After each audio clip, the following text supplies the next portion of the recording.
Good morning, everyone. Just before we start the panel, I thought it was, first of all, it's great. It's wonderful to see so many young people in this hall. Because I remember a few years ago that we were sitting, all the old gang. I don't know, I'm not so sure where I was at that time from age point of view. So let me consider myself with the young gang again here. Talking about tourism, thinking about the future, challenging ourselves. So I think it's wonderful and only well done. Just before we really start the panel, I thought it was very important that I will just tell you a little bit about the revolution that I'm very proud of being part in designing leading Jerusalem from a touristic point of view, where the city of Jerusalem, I really feel uncomfortable talking like that. Okay, that's better. So, Jerusalem is a world-class destination. 10 years ago, when I first met Mayor Barkat, the first challenge that he put on the table was that he wanted to have more than 10 million tourists a year to the city of Jerusalem. And at that time, it was looking a little bit very easy assignment to do, because you're talking about the most wonderful, wanted, desirable city in the world. But when we were looking at the numbers, we found out that there was a huge gap between what we thought of the city and how the city was preserved by other people from internationally and locally. So what we thought about the product was not what other people thought about the product. And perception and misperception are the most important things when you're looking at your product. So we were looking at the numbers, and then I found out that there were about 2.5 million tourists coming to the state of Israel, where 80% of them will come necessarily to the city of Jerusalem. But those tourists were tourists that we were calling them on the bus, off the bus. It was tourists that they were led by their leaders. They were not really given the options of what to do and how to spend their time, but they were more or less being divided and led by their own leadership. Meaning that the city of Jerusalem was losing. They were losing because people didn't buy or shop enough, because people were being taken to places that were for free, and because really they didn't really consume the city. They were just being led and told what to do. And honestly, they were not really tourists. It was about the Jewish groups, and it was about the Christian groups. And it doesn't mean that they're not tourists in the literal word that they are taking hotel or flights. They were not tourists in the term that there were groups that their solidarity or their passion to the city of Jerusalem was there.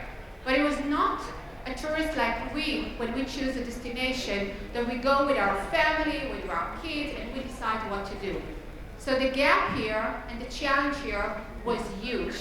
On one hand, we had a brand of more than 3,000 years, but on the other hand, it was an unused or missed brand, okay? So we were talking about branding, positioning, repositioning the city of Jerusalem, and then we found out that we didn't need to brand the city. We just needed to reposition it. We needed to tell to the world that Jerusalem is a tourism destination. It was not a destination where the Ministry of Foreign Affairs or the Prime Minister or whatever is talking to people and talking about Hasbara, but it was about how do we utilize people to consume the city as a normal tourist like any other place around the world. So we looked at the world and I mapped it. And then we decided to divide it and to see where were the low-hanging fruits. And we decided that the individual tourist, and this is why it's so linked to the panel afterwards, they are the key one to make, or to help us make the change in the perception of the city of Jerusalem. Working with social media, using the tourist in a good way, in a positive way, as someone that can transmit the message to the world, that they can affect their friends, their families, and relatives to where to make the choices, and that Jerusalem should be on the shelf of the supermarket when you go to any other a travel agent and you're talking about New York and you're asking for Barcelona, but actually, let me tell you a secret, it's a sad one.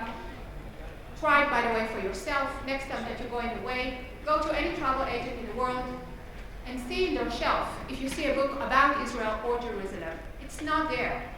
So all those security, apologetic excuses that we cannot break the amount of tourists to the state of Israel because of security issues, let me tell you something, it's bullshit. It's an excuse that we as an industry are happy to live into, but we are not really challenging ourselves in the real things, in the prices, in the product, in the quality of what we can give, and we have a lot to give to the world. But we can't give it if the world doesn't know about it. And the world doesn't know about it because we're not in the game. We're not really shareholders of the tourism world. So I think that this session, like today, the morning, and this one that we're going to have also now and later on, it's about challenging all of us, is using technology and using the young entrepreneurship to help us as cities, as municipalities, to challenge ourselves in bringing the message to what this wonderful product of Jerusalem, but also the state of Israel, can give to the world in terms of tourism destination. We have wonderful beaches, we have wonderful locations, wonderful attractions, very good food, very good, inspiring young community. And they should be all of us shareholders trying to put us as a city, but also the state of Israel, on the platform of all those wholesalers around the world where we're trying to sell destinations. So I'm very happy for this session today. And now should we ask all our friends to get up? All the panelists, please go on stage and then.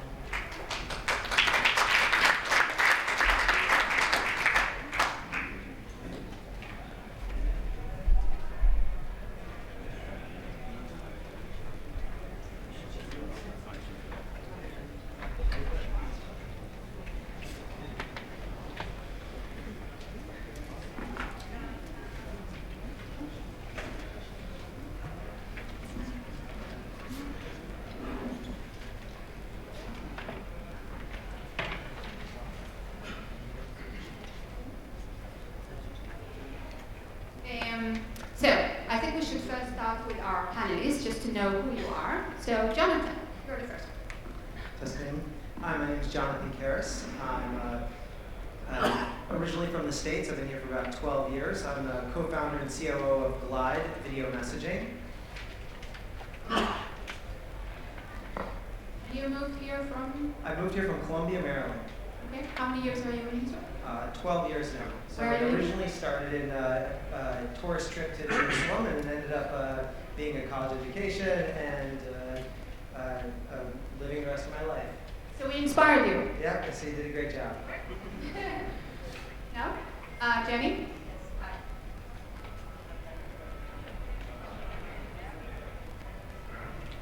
Hi, my name is Jenny Dresden. I'm the co-founder of NCMO of Sidekicks. We're a navigation platform for people who love discovering their city on foot. I'm originally from New York City and moved to Israel 3 years ago. And you were inspired by? Yeah, this is an amazing place to have a starter. Yeah, it's fantastic. Okay, and then we have Aviel.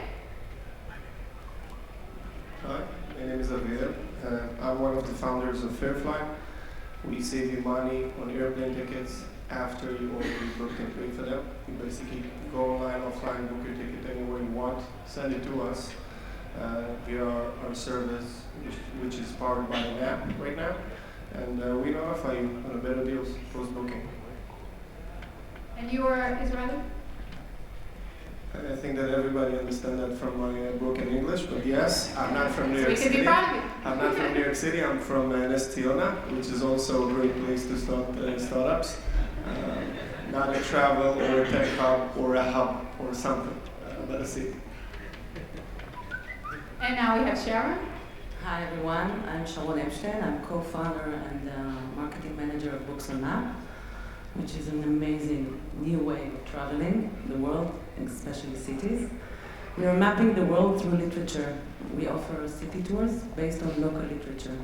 And we'll talk about this a little bit later. I was born and raised in Jerusalem, but I live in Tel Aviv over 20 years. You don't need to apologize for that. Definitely not. I'm proud. So I think that for all of us, it would be really nice before we get really into some of the questions that I would like to raise. By the way, it's an interesting combination here. We have two Israelis, we have two made Aliyah, very nice. So before we really get into the questions, just a little bit more insight to what actually you are trying to promote here. What is your application dealing with? And who are the people that can use it? Who are your clients? So our application is a free app that's available for iPhone, Android, and Windows Phone. And the idea is that most of the time in our lives, we want to be able to capture the experience that is around us, that we're in the middle of, while we are experiencing it, and show it to other people.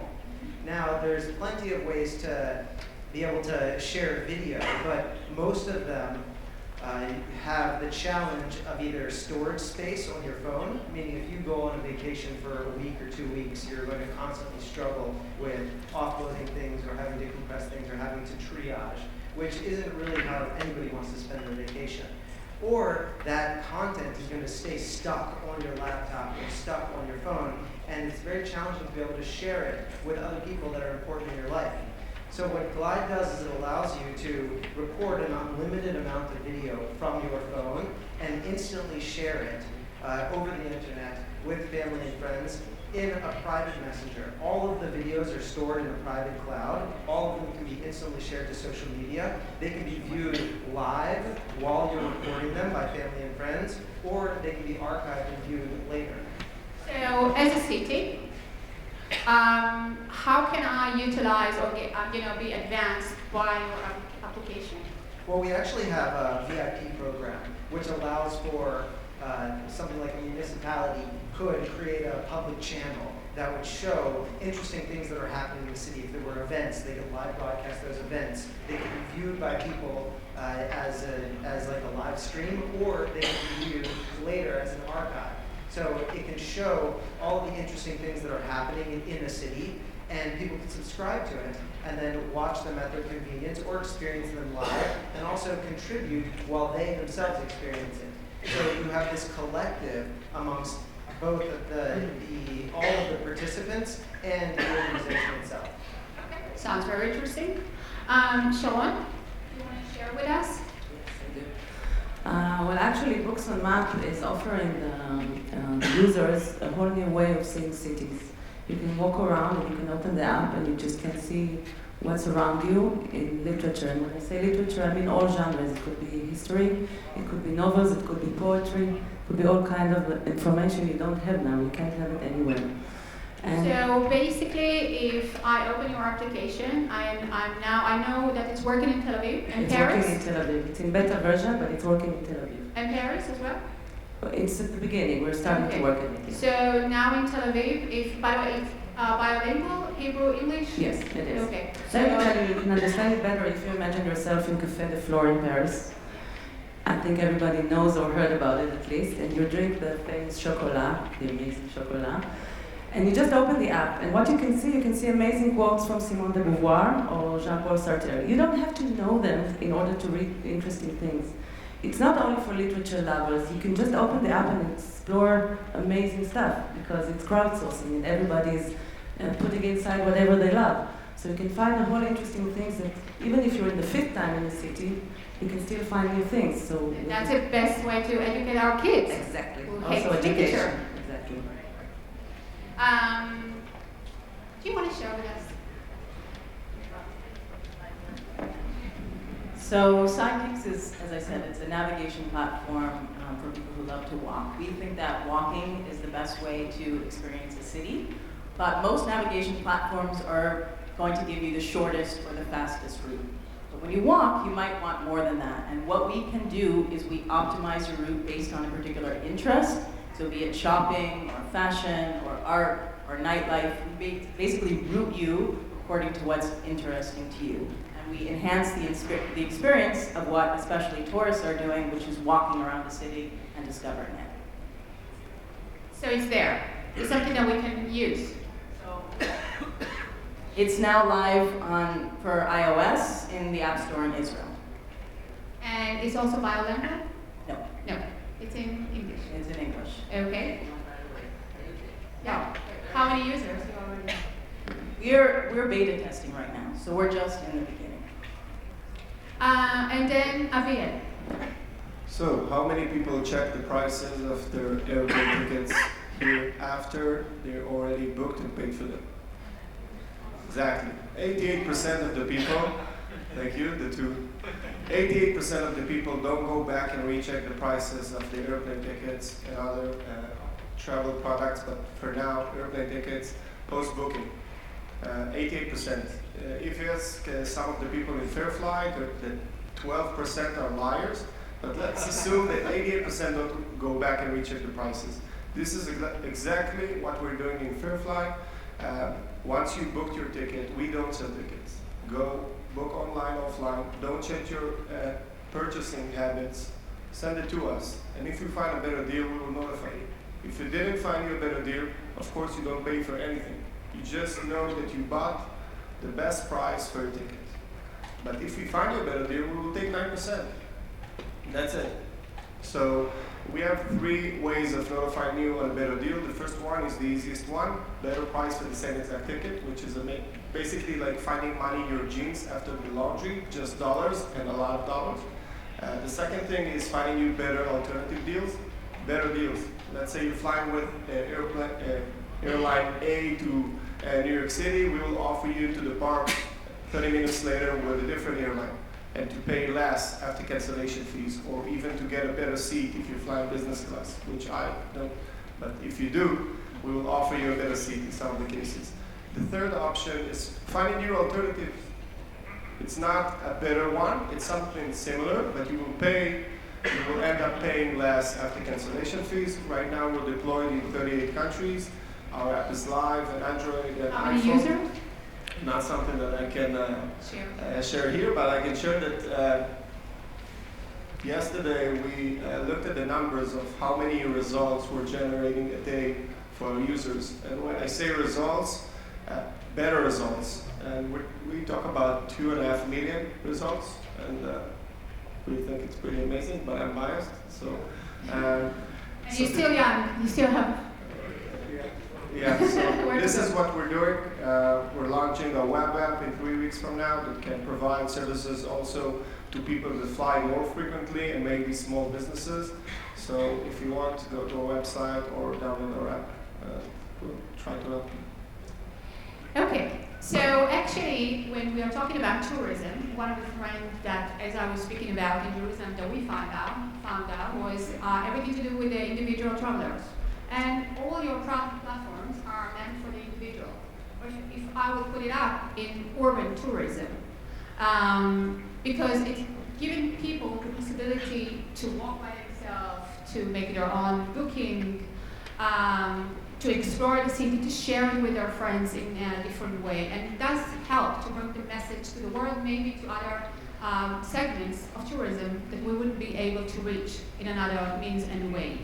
So let me challenge you with this. So if you would have to design or redesign the Ministry of Tourism in the way they are working, each one of you, which kind of an advice would you give them? Let's say you have a budget of, what is that? I know their budget. It's 350 million shekel, only for marketing. And they're working in this very conservative way, country by country, promotions, banners, outside, road, in the different roads, like big banners. So what would you do? How would you reinvest or shape the reality of tourism to Israel? Utilizing, all the information that you are gathering, the people that you are in interaction with, and the fact that Israel is an innovation country. I would make a game that would be initially brought to market through a television show, something like The Amazing Race, that would happen within the city, that would use international celebrities to bring attention to it.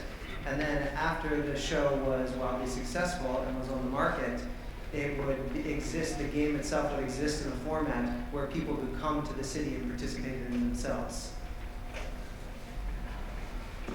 It's funny because I thought about there's a game I had to find the treasure, and this is exactly what came up to my mind. Let's do a big game, international game, and bring people to this country and show them all the other things about Israel and about Jerusalem, of course, and all other cities. I would do something different than anyone else. I would do it in a way, the viral way, of course, something that we need to share in order to do it. And of course, bring a lot of people to Israel and let them show the world. And by the way, I would, with the little money that would stay, when we finish the game, I would do books on math first. Because I tell you, it's not, I know I'm also not objective, of course, but this is a very good way of showing cities, not just Jerusalem at all. You can see city in a whole different way. It's the literature. Literature is heritage, it's culture, it's everything except wars and fights and Jewish and Arabs and so on. Not sure that I'm the right person to ask. If I had $350 million to think about it, I would probably find the best advisor and pay. The first idea that came into my mind is to just a small idea, like Game of Thrones and how it affected tourism on the places and the sites that they photographed and they filmed, and also what's the name of the I don't remember the name of the movie, but I think that this one of the directions that I would try to pursue. Maybe try to promote some kind of new television show, something very big that will bring people to travel the places that we filmed. I think I would echo what Sharon said, which is showing all the different aspects of Israel outside of conflict. And actually, if we bring it back to our app for a second, that one of the things you can do is you can really see a city through a specific lens. So you can walk around and see it through the lens of art or shopping or other things. And I think showing the richness of Israel and all the different components is what you should focus on.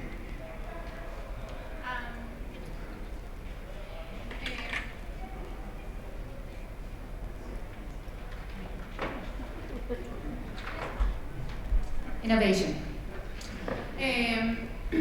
So you're all actually